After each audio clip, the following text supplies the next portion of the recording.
Jadi nggak ada ini. Abdul Ma'ali. Abdul Ma'ali memiliki seorang anak yang namanya Ahmad. Nah, jalur Ahmad itulah yang diklaim oleh Qori. Begitu. Nah, kalau memang iya, itu tunjukkan data sezaman dong. Begitu kan? Dan Qori, di mana di buku yang pernah ia sampaikan di silsilah nasabnya bahwa si Qori itu adalah anak dari Abdurrahman. Ini di beberapa tempat sering mengaku silsilahnya ke Al-Qusasi. Tidak ada Abdul Ma'ali bernama Ahmad. Sementara di silsilah Qori, Abdul Ma'ali anaknya namanya Ahmad. Ini jelas penipuan, ini data palsu. Dan sampai dengan hari ini bersumber dari dua kitab yang barusan saya baca, saya meyakini bahwa Pak Teuku Qori itu berbohong, berdusta atas nambungnya silsilah nasab Rasulullah SAW. Terima kasih.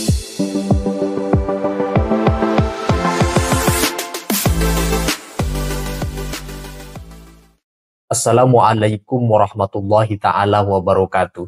Setelah Pak Qori mengajukan diri menjadi budak pembela Ba'alawi, seketika timnya Kiai Haji Imaduddin bangkit memberikan reaksi tanggapan kepada Pak Qori, mulai dari menanggapi dari sisi pemikiran Pak Qori yang dinilai inkonsistensi, kemudian dari nasab Pak Qori sendiri yang dikatakan palsu, dan lain-lain.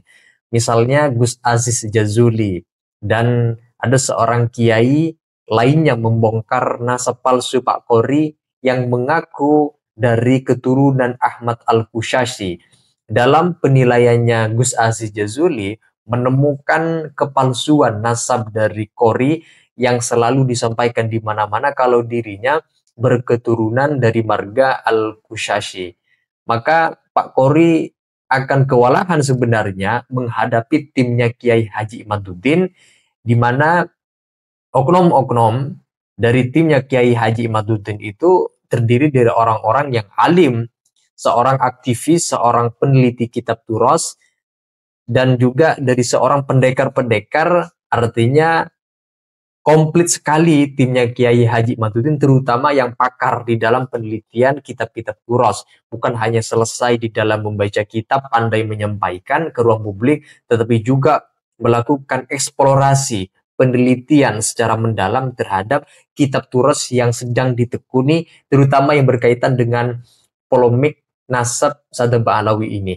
Nah, untuk itu mari kita simak komentar dari seorang peneliti, dari seorang tim yang berpihak di dalam barisan pemahaman Kiai Haji Imaduddin terhadap adanya viralnya nasab Pak Qori yang dikatakan palsu, yang dipertanyakan status kebenarnya. Mari kita simak dalam video berikut ini. Kalau melihat dari sini, bahwa memang mayoritas dari kalangan tokoh-tokoh Ba'alawi yang bertemu dengan tokoh besar seperti Syekh Ahmad Al-Qusasi itu bukan talaki, bukan pesantren, bukan. Tetapi hanya sekedar bertemu karena melihat ini adalah ulama besar sehingga dimintain ijazah. Hanya begitu saja. Nah, lalu kemudian mengklaim bahwa seluruh sanad-sanad yang ada di dunia itu adalah dari kalangan Ba'alawi, tapi pada faktanya ini, Syekh Ahmad Al-Qusasi itu justru menjadi salah satu poros di dalam sanad keilmuan dari berbagai tempat, mau itu di Yaman, mau itu di Hijaz, bahkan di Nusantara.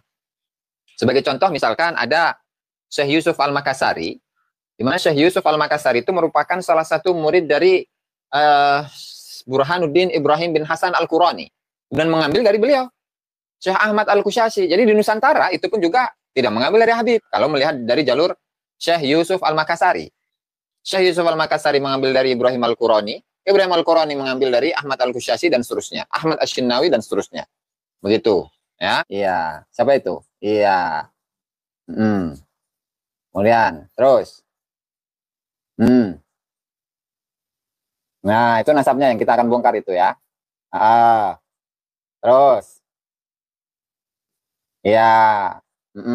Terus, dan seterusnya lah ya. Masalah. Keren. Nah, udah saya screenshot itu. Jadi ini. Mana tadi? Ya. Ini ya. Ini ada Ali, kemudian Jamaluddin, kemudian Abil Ma'ali, kemudian ada Ahmad. Oke? Nah, subhanallah, masalah. Nah, artinya di sini bahwa anaknya Ahmad Al-Qusasi itu adalah Ali. Ali ya, dan itu terverifikasi, terkonfirmasi ada itu Bib Lincai.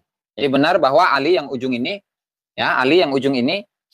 Jadi saya bacakan ya, Ahmad bin Abil Ma'ali bin Jamaluddin bin Ali bin Ahmad Al-Qushashi. Jadi generasi 1, 2, 3, 4, 5. Generasi kelima dari Syekh Ahmad Al-Qushashi. Oke, untuk Ali ya, itu terverifikasi sebagai anaknya Syekh Ahmad Al-Qushashi. Bukan, ini bukan buku Yasin ini. Ali ya, karena memang putra dari Syekh Ahmad Al-Qushashi ada 6. Yang satu laki-laki namanya Ali, kemudian yang 5 itu perempuan. Nah, kemudian kalau urutan di sini, itu Ali memiliki anak yang namanya Jamaluddin. Oke, siapa Jamaluddin? Nih, Jamaluddin. Nah, anak kedua ya dari Ali, artinya cucunya Ahmad Al-Qushashi. Ini Jamaluddin. Nah, Jamaluddin itu, Jamaluddin itu memiliki 3 anak. Ada yang namanya Abdurrahman, ada yang namanya Abu Sa'adat, ada yang namanya Abul Ma'ali. Nah, kemudian Jamaluddin memiliki siapa anak namanya? Memiliki anak yang namanya Abil Ma'ali. Nah, berarti yang terakhir nih, yang paling kecil, Abil Ma'ali. Oke, Abil Ma'ali. Jazakallahu khair. Balinayati ya. Barakallahu fikum. Nah, kemudian Abul Ma'ali ini hanya memiliki 1 anak. Nah, berarti kan 1, 2, 3, 4 cicit ya. Cicitnya Syekh Ahmad Al-Qushashi hanya memiliki 1 anak. Siapa namanya? Muhammad Abul Khair. Muhammad Abul Khair. Punya 1. Hanya punya 1 anak. Namanya Muhammad Abul Khair. Nah, kalau di sini siapa namanya? Ahmad. Nah, ini Ahmad. Nah, jadi Ahmad itu tidak terkonfirmasi sebagai anaknya Abul Ma'ali. Sehingga nasab di sini, nasab cangkokan, tidak terverifikasi sebagai keturunan dari siapa namanya? Syekh Ahmad Al-Qushashi. Nah, lalu bagaimana dengan biografi dari Abul Ma'ali? Kemudian biografi dari Muhammad Abul Khair, di mana untuk Abul Ma'ali itu meninggal pada tahun 1168 Hijriah. Beliau dimakamkan di Mekah. Nah, kemudian untuk Abul Khair itu meninggal di Wadil Fara pada tahun 1195. Untuk lebih lengkapnya mari kita simak penjelasannya. Nah, begitu. Tenang, Beb. Salah kecap tadi ini ya. Masalah. Oke. Ma'ali al-Mazbur fanasya'a ala tariqati walidihi. Adapun Abul Ma'ali ya, beliau itu tumbuh sesuai dengan tariqah dari ayahnya. Siapa? Bapaknya Abul Ma'ali, Jamaluddin. Begitu. Kemudian wazada alaihi bi an sakana wadil fura, di mana beliau itu bertempat tinggal di Wadil Fura, wa tasyabbaha bil badiyah fi aqwalihim wa af'alihim. Kemudian beliau itu menyerupai orang-orang Badui, orang-orang pedalaman dari sisi ucapan dan perbuatan. Wasarat fihi jafwa, sehingga beliau itu memiliki satu sikap yang cukup keras. Dan beliau meninggal waktu fi Mina, beliau meninggal di Mina ini, Abul Ma'ali. Wa dufina di Makkah. Beliau dimakamkan di Mekah setelah melaksanakan haji pada tahun 1168. Oke. Dan kemudian anaknya cuma 1. Siapa itu? Anaknya cuma 1. Muhammad Abul Khair namanya. Muhammad Abul Khair fanasya'a ala tariqati walidihi fi jami'i ahwali. Dan beliau itu tumbuh sesuai dengan pendidikan dari ayahnya di semua perilaku beliau. Begitu. Wa man yusyabih abah fama dhalam. Dan meninggalnya itu di mana? Wadil Fura. Tahun berapa? 1195. Nah, kemudian walahu min badawiyatin auladun hunaka. Kemudian siapa? Muhammad Abul Khair yang merupakan cicit dari Syekh Ahmad Al-Qushashi itu memiliki banyak keturunan di Arab Badui, begitu. Jadi nggak ada ini. Siapa namanya? Abul Khair itu memiliki seorang anak yang bukan Abul Khair, Abul Ma'ali. Abul Ma'ali memiliki seorang anak yang namanya Ahmad. Nah, jalur Ahmad itulah yang diklaim oleh Qori. Begitu. Nah, kalau memang iya tuh tunjukkan data sezaman dong. Begitu kan? Assalamualaikum warahmatullahi wabarakatuh. Bismillah, alhamdulillah, wassalatu wassalamu ala Rasulillah.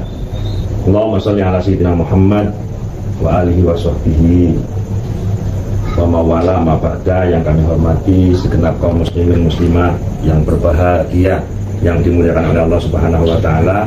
Pada kesempatan kali ini saya sedikit ingin menginformasikan terkait nasab seseorang yang mengaku sebagai keturunan Nabi Muhammad SAW. Diawali dari seberapa pentingnya mengetahui atau mengidentifikasi nasab Ini kita bisa ambil di hadis riwayat Imam Bukhari.